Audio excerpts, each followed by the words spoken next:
How's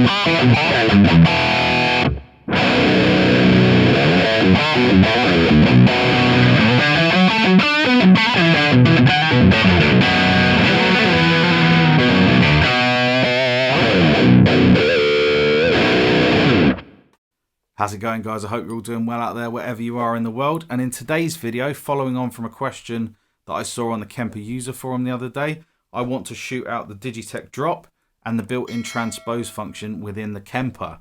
The main difference between the two is the drop only goes down, whereas the transpose in the Kemper you can go both down and up, so you can get kind of capo tones as well. I've always favoured the Digitech drop, but I can't remember exactly why. It was something to do with the feel. So I'm going to do my best to shoot them out today. I hope the differences come across via audio, but some of it is just about feel, so I will probably make comments along the way.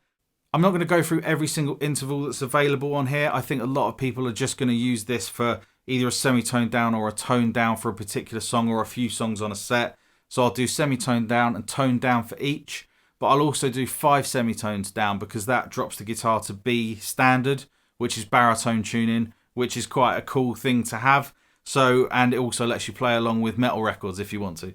I've got a pedal board camera so you can see which one I'm switching between.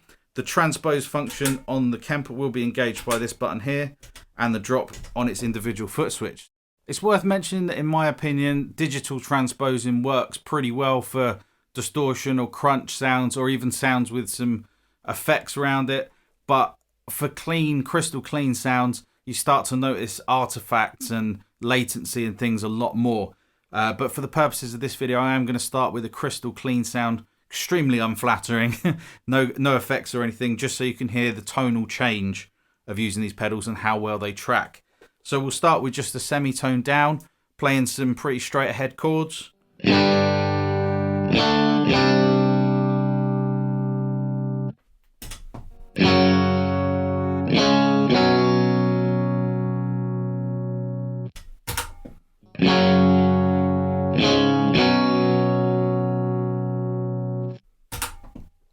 They're pretty close to my ears at that stage, but when you start to make the chords a little bit more grown up, the Kemper to me has a little bit of wobble in it.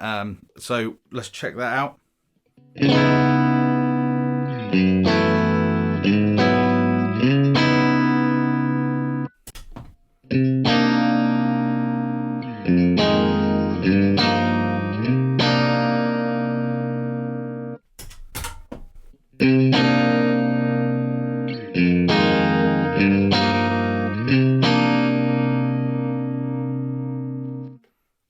I can definitely hear it sort of trying to adjust to the chord as I'm playing it.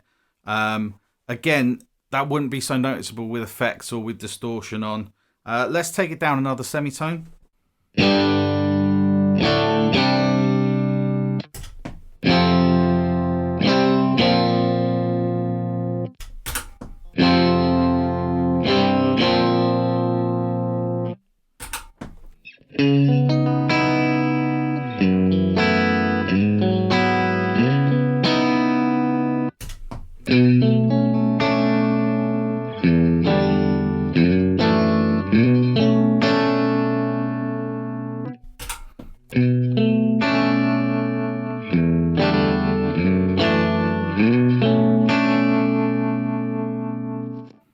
The further you transpose, again, the more artifacts and things start introducing themselves.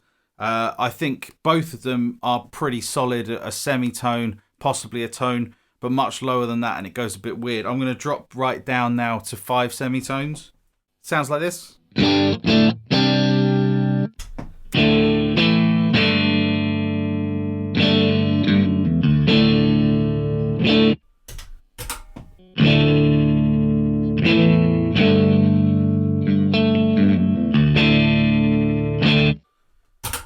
So you can hear both of them there struggling a little bit with that kind of drop in pitch. But again, for complex chords and stuff, probably not, but they work fairly well for single note stuff.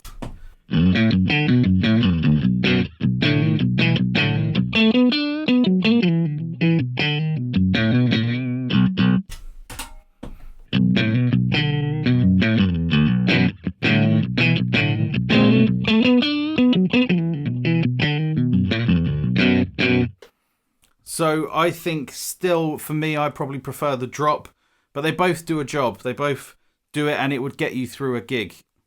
So I've got quite a crunchy sound dialed up in the Kemper now, and you'll notice that with both of these, the crunchiness kind of smooths out any of the artifacts that you hear with a clean sound. So let's start off with a semitone.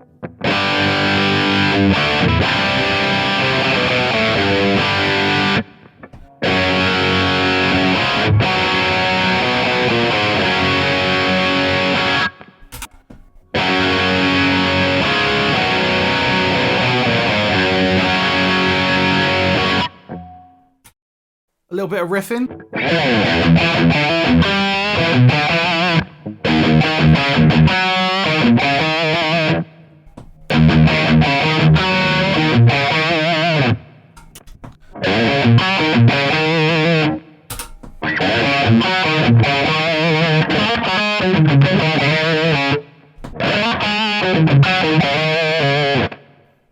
Two semitones.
Now down to baritone tuning.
For my money, I don't know how much would have come across on the camera, but sat here playing it, the drop still has the edge to me. It just feels a bit more stable. It feels a bit more real to play and definitely tracks a bit better at the complex chords. Both of them are perfectly serviceable solutions to if you've got a one track on a set that needs drop tuning. I think either of these would do a job, especially at a gig. They are what they are. You're never going to get that perfect, no latency kind of response from it, because it just doesn't work like that. But to get through a gig, both of these are great options, but for my money, it's the drop. Thanks so much for watching. Have a good week, whatever you're up to, and I'll see you in another video. Cheers, guys.